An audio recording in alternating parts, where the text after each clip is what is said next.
Welcome po sa Usapang Agri-Negosyo mga ka-asenso. Sa video po na ito ay pag-uusapan po natin ngayon ang latest update ng live weight po ng baboy at ng dress weight. Maganda na po ba ang bilihan ngayon? At i-update ko din po ang aming inahin na buntis na po ito ngayon ng almost 2 months na po itong buntis at napakatakaw po nito sa Vitamin Pro Water Soluble Powder.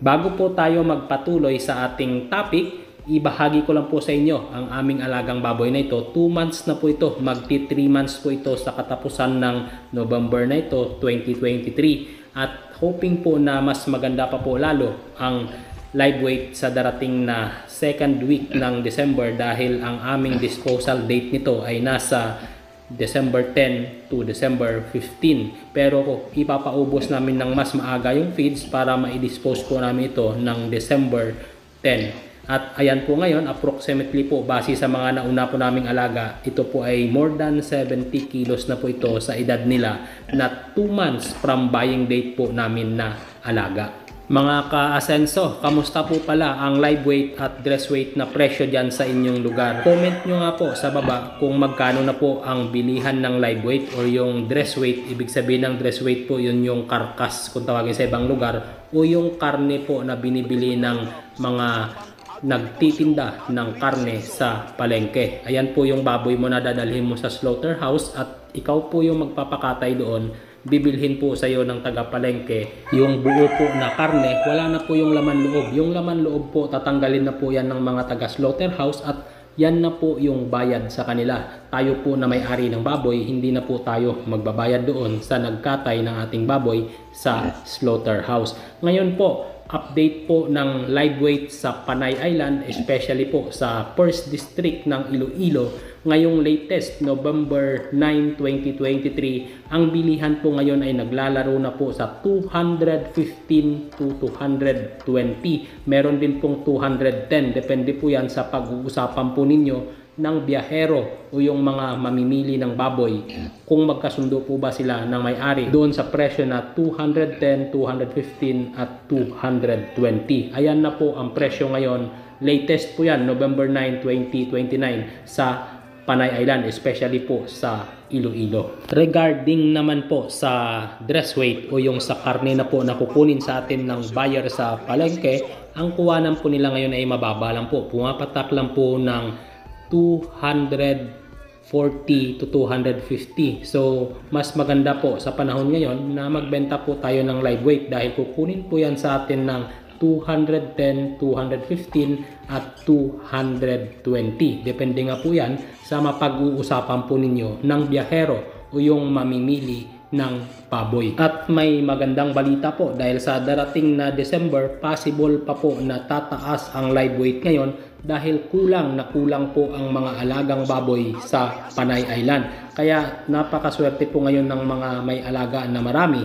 Ito po sa amin, 2 baboy po na ito ay pang-dispose po namin ito sa December 10 or December 15. Depende po yan kung kailan po maubos ang feeds. At ang kagandahan po, mabigat po ang alaga naming baboy dahil po yan sa binibigay namin na vitamins na Vitamin Pro. Katulad po niya ng nakikita ninyo, ito po ay kuha po ito last 1 month and a half na edad nila. Yan po ay Vitamin Pro po yung kulay pula na ibinibigay po namin sa kanyang feeds.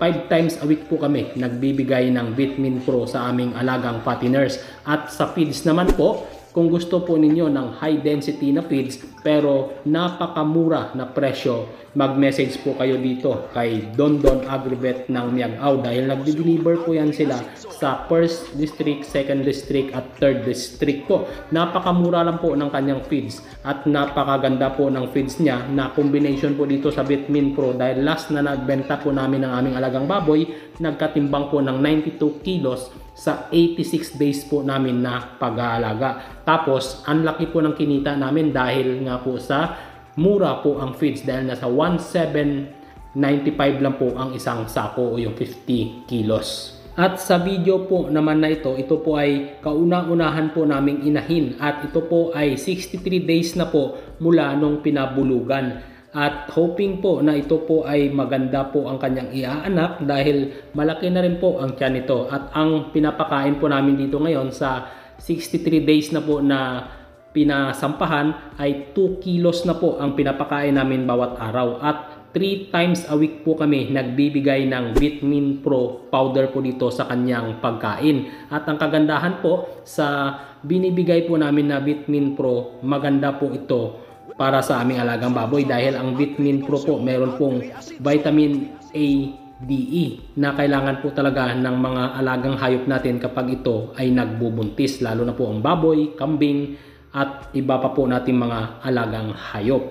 Ngayon po, ito, ang kagandahan po sa baboy na ito, kapag once na kumain na po siya ng feeds, hindi po siya katulad ng iba na talagang nagwawala. Ito po ay nagpapahinga lang po. Babalikan mo po makalipas ang 1 oras after po niyang kumain ay nakahiga na lang po ito at hindi na po nag-iiyak o nagwawala sa kanyang farrowing pen. At mula po pala pinasampahan ang inahin na ito ay wala po kaming in-inject na kahit anong vitamins po sa kanya. Tanging Vitamin Pro powder lang po ang aming ibinibigay sa kanya para po yan makakatulong na makakuha ng mga bitamina ang kanyang mga biik sa kanyang tiyan. Ayan po, makalipas po ang 1 oras ng kumain, binalikan po namin yan at binidyuhan po namin. Ayan, natutulog na po at tahimik lang po, ganyan lang po siya. Napakatahimik niya kapag yan ay busog. Hindi po siya katulad ng ibang mga baboy na kapag kahit nakakain na, nagwawala po o nagiiyak sa kanyang farrowing pen. Pero ito, napakabait dahil